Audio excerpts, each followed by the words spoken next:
¿Qué tal? Muy buenas tardes y bienvenidos un día más a Plató Abierto. Como siempre hago al empezar el programa, les recuerdo nuestra dirección de correo electrónico: platoabierto@localiavigo.com. platoabierto@localiavigo.com. Saben que también estamos en Twitter, @localiavigo, y por supuesto en Facebook. Encantados de recibir sus comentarios y sus sugerencias, pues para todo lo que nos puedan contar lo pueden hacer a través de estas tres vías.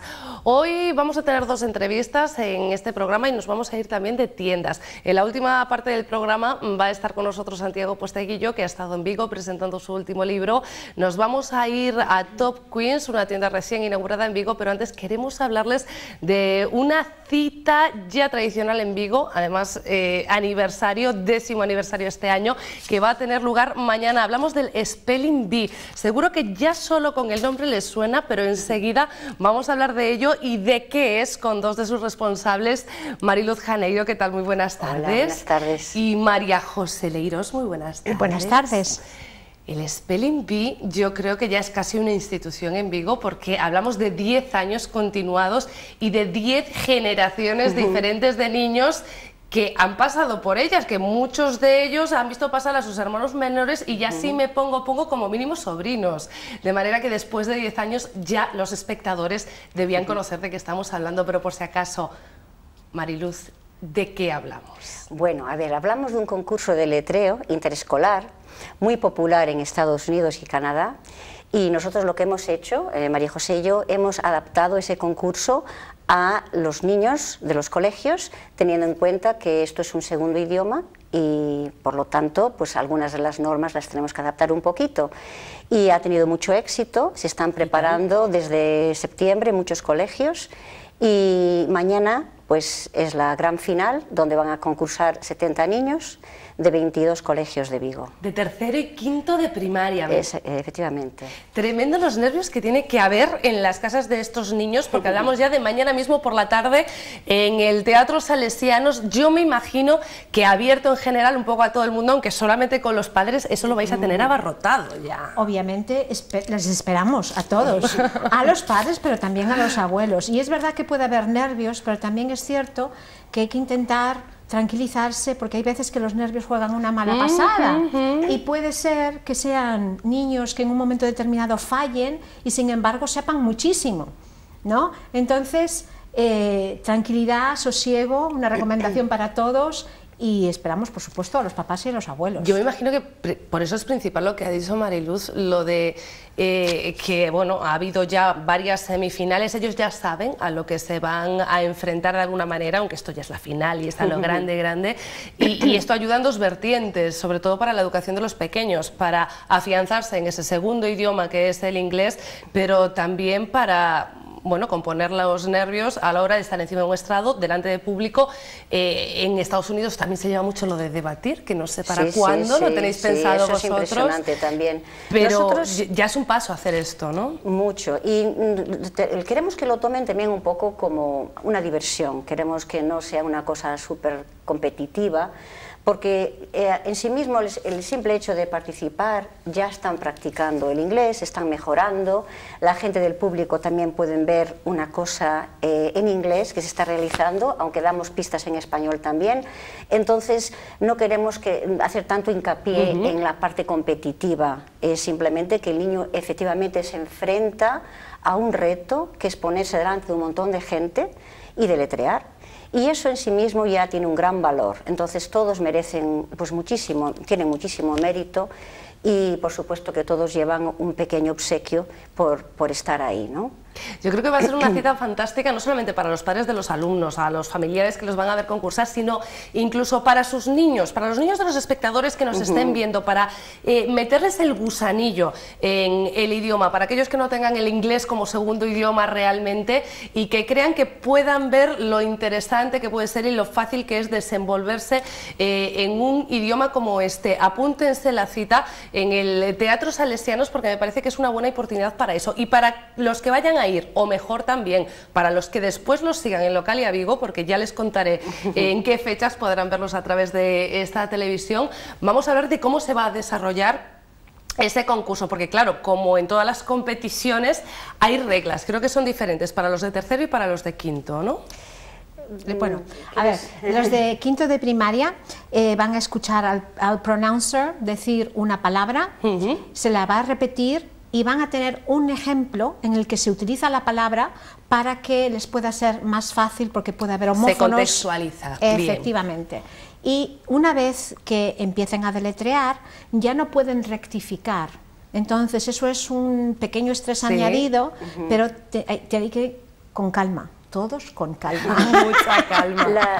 Quizás la diferencia que apuntabas es que los de quinto, nosotros les decimos qué grupos de palabras, no qué palabras tienen que estudiar. Por ejemplo, tenéis que estudiar pues, las profesiones, las partes del cuerpo, la familia, etcétera, etcétera. De forma que el profesor o profesora les puede ayudar un poco a buscar esas palabras posibles. Mientras que los de tercero de la ESO puede ser cualquier palabra. Entonces, ya se supone que es muchísimo más difícil. Esa es la única diferencia realmente, porque las reglas son las mismas para unos y para otros. ¿Cómo va el proceso? El proceso, ¿te refieres cuando están ya en sí, la ya final? Cuando están ahí arriba, pues ya ellos, lo que vamos a ver, el espectáculo, porque los niños tienen nervios, seguramente se les van a pasar cuando se suban al escenario, pero nosotros lo que tenemos ganas es de ver un concurso, ¿no? Como los de la tele. Efectivamente, pues el niño se le llama, va al atril y tiene que coger un número al azar, y ese número se corresponde con una palabra. Entonces la pronouncer, que es María José, dice la palabra 2 veces, dice la palabra en una frase y vuelve a decir la palabra. Y el niño en la primera ronda tiene 1 minuto para deletrear la palabra, pero solo tiene una oportunidad. En las demás rondas tiene 45 segundos para deletrear. Va aumentando la dificultad. Sí, va aumentando, y también van aumentando la dificultad de las palabras. Se van quedando las más difíciles para el final. Y tiene que controlar bastante los nervios. La primera ronda es una ronda que sí es cierto, hemos compartido con ellos. Es decir, le decimos, esta es la primera ronda, estas son las palabras. Sí. ¿Por qué? Porque queremos que vayan con confianza y que vayan pues, sin ese estrés. Entonces, sabemos que la primera ronda puede ser exitosa para todos, porque es así que la saben. A lo mejor 30 palabras que se expone. Después las demás ya no las saben. Bueno, pero ya es una forma de tirar nervios fuera, porque son niños, y además al fin y al cabo. Es verdad que es un concurso y hay una parte competitiva que nosotros no queremos enfatizar tanto, pero también es cierto que para nosotros esto es sacar el idioma del aula y utilizar el inglés como una herramienta de comunicación, más allá de que sea una asignatura en el cole. Y eso es nuestro objetivo principal y siempre enfatizamos esto mucho. Después de 10 años, ese objetivo lo habéis cumplido, porque indudablemente en Schoolhouse lleváis la voz cantante, pero en los colegios también se tiene que hacer mucho. Son muchos los colegios que participan con vosotros, y entonces en estos 10 años no sé si habéis visto una evolución en los alumnos de esos colegios. Realmente los niños, los padres, que a veces somos quienes más les tenemos que meter esta historia, ¿los padres educamos más a los niños en los idiomas? Sí, se nota muchísima diferencia en estos 10 años. Los niños vienen muchísimo más preparados, motivados, escuchan hablar inglés y ya es familiar, no es que está diciendo, que me estará diciendo, no lo entiendo. Yo noto mucha diferencia. Sí, efectivamente, también es cierto, porque el plurilingüismo en el colegio ha ayudado a esto mucho, y eso hace que cuando tú los ves cómo reaccionan a lo que los ejemplos que les estás dando y tal, las caras no son de sorpresa, sino que te entiendo y te sigo. Y eso es muy importante, ¿no? Es fantástico. Me imagino que para vosotras tiene que ser una sensación maravillosa, estar allí viendo que eso ha implicado el trabajo no solo de los padres que lo promocionan, sino de todo el trabajo que hay de los profesores en cada centro escolar que promocionan esto. De todas formas, para aquellos papás que no puedan acceder por diferentes motivos a colegios bilingües, vosotras que lleváis muchos años en esto, ¿cuáles son las claves que les tenemos que dar a esos papás? ¿Desde qué edad le debemos meter el idioma a nuestros hijos? ¿Con qué métodos? A ver, bueno, empiezo si quieres Sí. añadir. A ver, el idioma es equiparable a un instrumento, exactamente lo mismo. Si tú quieres ser un prodigioso, tú tienes que ser muy constante y dedicarle horas y nunca dejar de practicar. Esto es exactamente lo mismo. Cuanta más exposición, mejor. Si tienen inglés en el cole, tienen science en el cole, van a un centro, tienen una profesora, van al extranjero, todo el bombardeo. Cuanto más mejor, ¿verdad? Mejor. Cuanto más mejor, porque lo que vamos a hacer es acortar el tiempo que va a necesitar esa persona para hablar, porque se trata de exposición al idioma, en cuantas más horas mejor. Entonces notamos que sí, que con estas asignaturas en inglés y con muchos niños que van pues a clases, etcétera, sí que notamos que está mejorando muchísimo el nivel en general. Y es cierto esto de que cuantos más idiomas hablemos de pequeños, más facilidad tendremos para adquirir nuevos conocimientos con otros idiomas también, ¿no? Porque de repente estamos hablando con inglés, que seguramente sea el idioma más útil, pero probablemente después, de cara a aprender alemán, o incluso para que nuestra mente esté abierta para aprender chino, aunque no tenga nada que ver con el inglés, todo ayuda, ¿no? Es que es el esquema mental de un idioma, el tuyo materno, es único, pero cuando tú vas añadiendo otros esquemas de otro idioma, gramática, expresiones, etcétera, cada vez tú vas viendo asociaciones entre los idiomas y tú en el siguiente que vas aprendiendo, ese dice, ah, es igual que aquel, o es igual que, en esto es igual al otro, y eso es claro. Y también pasa mucho porque aquí también hay un idioma más. El gallego también es otro idioma. Indudablemente, sí, y evidentemente que eso también ayuda. Los idiomas suman, nunca hay ninguno que resta, siempre suman. Bueno, y lo que ayuda el gallego para aprender a portugués, y aunque no tan parecido, para aprender catalán también. Realmente los idiomas encima, pues con una base única, son fantásticos. Pero volviendo al Spelling Bee, yo sé que no queréis enfatizar la competición, sin embargo ha pasado 10 años, el 10º aniversario es importante, igual que habéis visto una progresión en los niños, yo no sé, lo pregunto, es posible que no queráis responder, si hay un ranking de coles también. A ver, un ranking de coles. ¿O está igualada la cosa? Si te refieres a públicos y colegio público, colegio privado... Bueno, o alguno que haya ganado todos los años, hay o la colegios mayoría. Que destacan, hay colegios que destacan, también es cierto, porque ellos involucran mucho el profesor con el niño, entonces practican mucho desde el principio, en los recreos, pues se molestan a lo mejor un poquito más. En cuanto a públicos y privados, pues realmente nos llevamos una sorpresa cada año, ¿eh? Sí. Porque aquí también es mucho el niño y el profesor. Eso es y muchas veces el niño hace el 75% y el profesor el 25%, y otras veces está el profesor ahí haciéndole dictados, dándole palabras.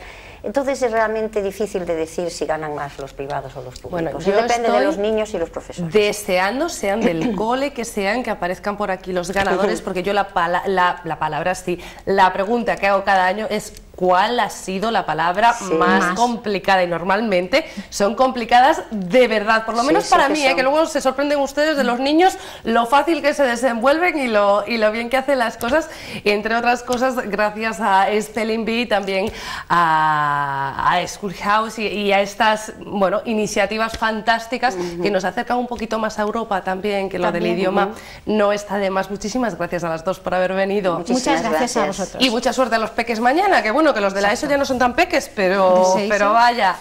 Y ustedes no se me muevan de ahí. Bueno, porque lo primero que les tengo que decir es verdad, y antes de despedirlas, son los días donde yo tengo chuletas y nunca encuentro las cosas que tengo que encontrar, que podrán ver el Spelling Bee en Localia Vigo, mañana lo tienen por la tarde en Salesianos, pero es que además el lunes a las 10:30 de la noche lo podrán ver aquí en Localia Vigo, y por si el lunes por la noche no llegan y prefieren verlo después de plato abierto, el martes día 8 a las 4 de la tarde, el martes se lo recuerdo, no se preocupen, tienen otra oportunidad para que sigan a través de Spelling Bee o a través de Localia Vigo esa cita, ese Spelling Bee. Dicho esto, les decía que nos íbamos a ir de compras y únicamente vamos a gastar 25 euros. 25 euros por prenda. Seguramente que ustedes ya conocen Top Queens en su versión femenina, pero es que ahora lo tenemos también en masculina con la marca, ahí lo tienen, Nottingham.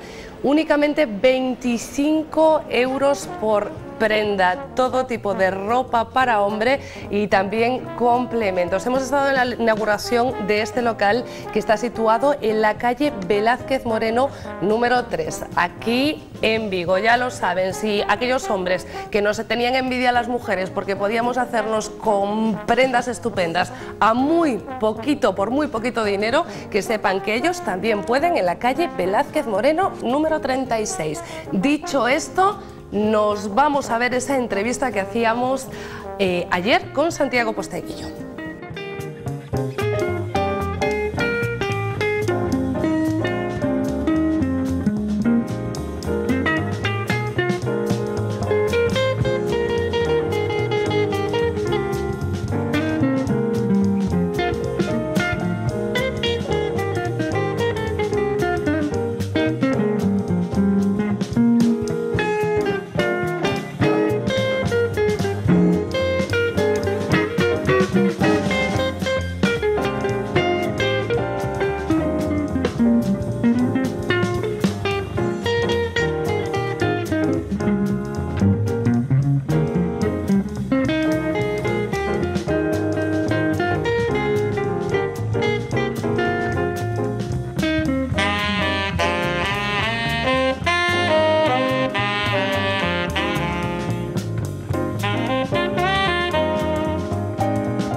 nos vamos a ir ya a la Roma del siglo II, nos vamos a ir a la historia que cuenta el último libro de Santiago Posteguillo, al que agradecemos la presencia hoy aquí en este plato improvisado. Santiago, ¿qué tal? Muy buenas tardes. Encantado de estar con vosotros.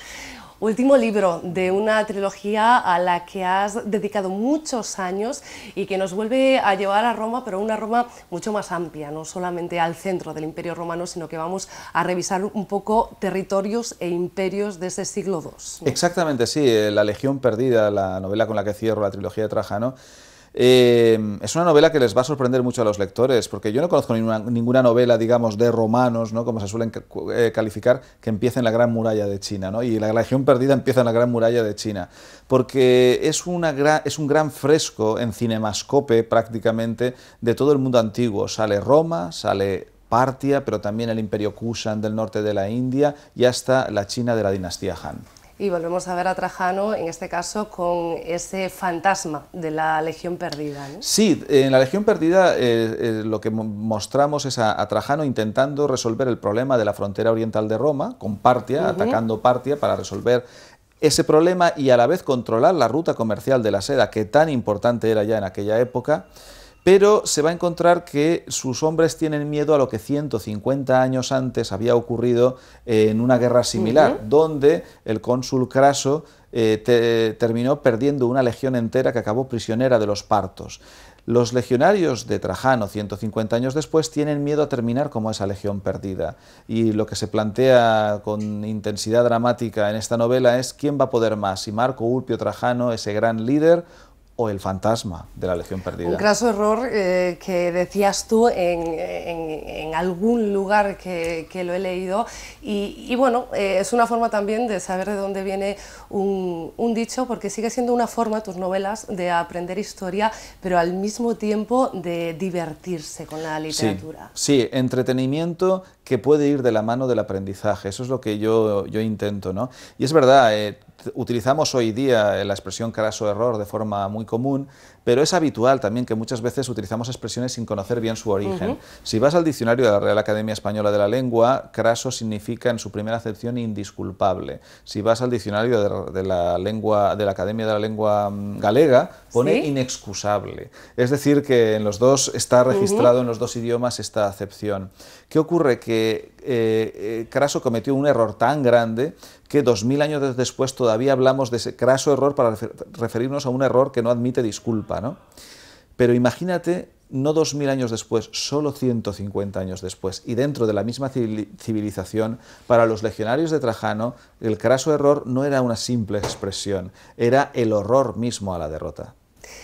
Trajano fue un hombre al que hemos conocido a través de tus libros, que lo supo hacer todo y sin embargo no tuvo miedo a atreverse con una incursión tan complicada o que resultaba tan complicada por cómo resultó hacía 150 años, ¿eh? Pero es que nos dan muchas lecciones, porque Trajano lo que hace es aprender de la historia. En vez de olvidarla, como se tiende a hacer hoy día, eliminando las humanidades de los colegios, de los institutos y hasta de las universidades, Trajano estudia bien el craso error, estudia los errores militares y logísticos que comete Craso y corrige toda la campaña de tal forma que pueda ser una campaña militar exitosa.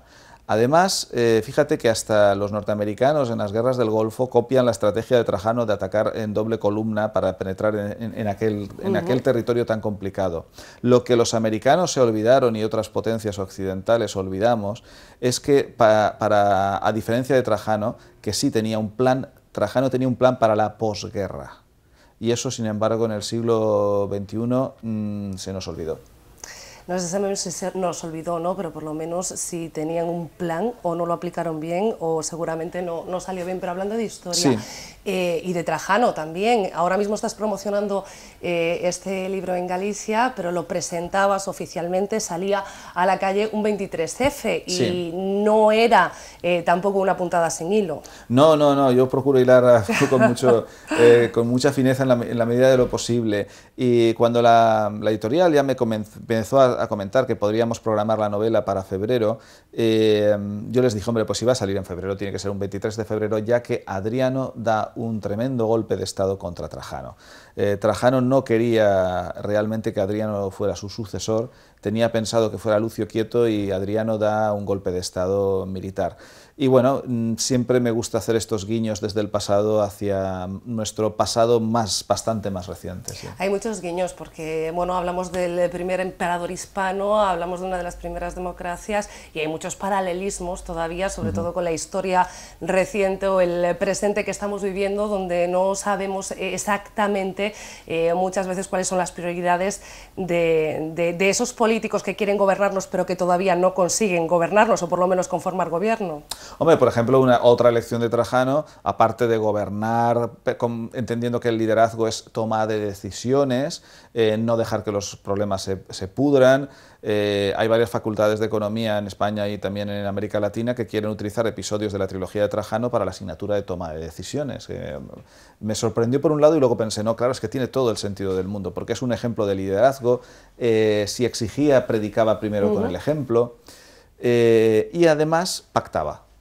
Era capaz siempre de pactar con el Senado, aun teniendo el Senado completamente dominado, porque, en fin, no todo es extrapolable y era realmente el sistema del imperio, era, en cierta forma, una dictadura, que en momentos afortunados, si el que mandaba, como Trajano, era una persona que gobernaba pensando en el bien público, pues de eso se beneficiaban todos, ¿no?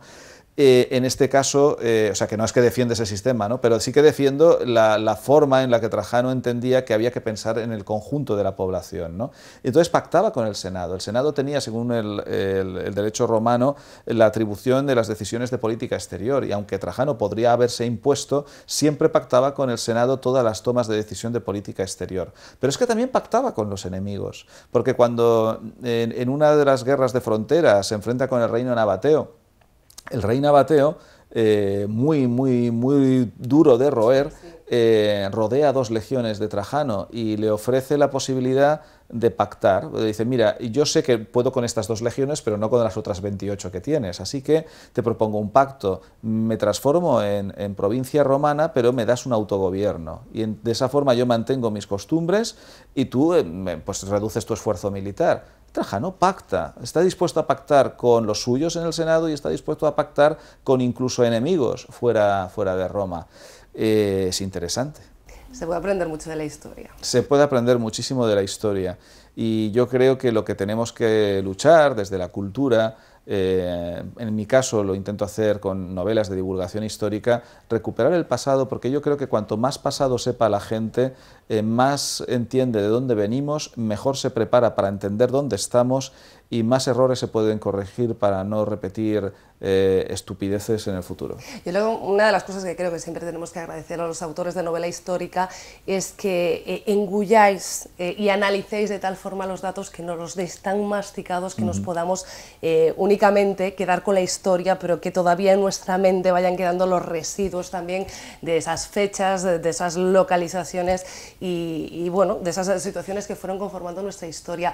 Desde la cultura vosotros lo hacéis a través de la literatura, pero sí es cierto que cada vez el público es más amplio gracias también al audiovisual, a determinadas series como por ejemplo hablábamos últimamente del Ministerio del Tiempo, que seguramente sea una serie donde en sus capítulos no se centren tanto en la veracidad histórica como en el contexto en general de determinadas épocas, pues quizás no son tan fieles como aquellos que dedicáis años de vuestra vida. Sí, ¿no? sí, pero es una serie ingeniosa. A mí yo la veo con buenos ojos. Me parece que es una serie ingeniosa y audaz que despierta el interés por la historia, y a mí eso ya me parece suficiente, ¿no?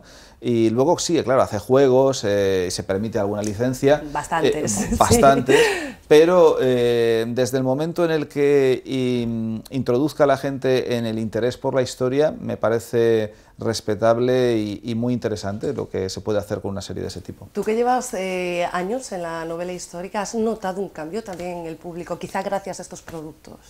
Sí, hay varias además interconexiones ahora entre novela histórica y el mundo audiovisual, ¿no? También yo creo que desde los canales de televisión se han dado cuenta que el relato histórico interesa. Series como la de Isabel también, ¿no? Lo demostró. Luego también se han dado cuenta, yo creo que desde los medios audiovisuales, que si se opta por no solamente el guión original, que es muy respetable y cuando se hace también con ingenio pues está muy bien, sino también recurrir a esos libros que han funcionado magníficamente en las librerías en España, como por ejemplo el caso paradigmático del Tiempo entre costuras, que también a tantos lectores y lectoras interesó, y entonces transformar eso en una serie de televisión con una atención a respetar el texto original razonablemente, ¿no?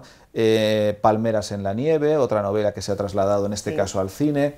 Yo creo que tenemos que utilizar estas sinergias en el mundo cultural español entre literatura, cine, televisión y de esta forma, ayudándonos todos, podremos compensar lo poquito, bueno, lo nada que ayuda el Ministerio de Cultura, que yo denomino de cultura porque sí se dedica a destruir la cultura y es lógico que tenga ese nombre. Y en tu caso particular, tras 6-7 años inmerso en la historia de Trajano, ¿qué toca ahora? Pues estoy trabajando ya en otro personaje en la misma línea que hice con Escipión y con Trajano, personaje que yo creo que está injustamente olvidado, pero que me vas a permitir que no te lo desvele, porque algún secreto, algún misterio se tiene que guardar un escritor. Y tanto que te lo permito, porque de momento lo que tenemos que hacer es devorar este libro, la trilogía, en caso de que ustedes hayan llegado todavía a esta historia en el último capítulo, aunque se pueda leer por separado, yo creo que merece la pena empezar por el principio. Solo una última pregunta, ¿vamos a seguir yendo de 3 en 3? Es buena pregunta. Como desafío personal me planteo que la siguiente novela sea un volumen independiente, donde en un solo volumen cuente una intensa historia de un personaje, ¿no? Mi agente se sonríe y me dice, bueno, tú empiezas con uno y ya veremos lo que haces, ¿no? Tengo ideas para que ya mentalmente las tengo organizadas en otras trilogías, ¿no? Tengo unas cuantas ideas para varias trilogías. Lo que ocurre que ahora me apetece, ¿no? Digamos, este reto personal de hacer un relato en una sola novela. Ya veremos cómo va evolucionando. Bueno, ya lo veremos, y si son 3 nosotros estaremos encantados. Santiago Posteguillo, muchísimas gracias por habernos acompañado. Gracias a vosotros. Y a ustedes, nosotros nos despedimos aquí. Saben que continúan en Localia Vigo Televisión.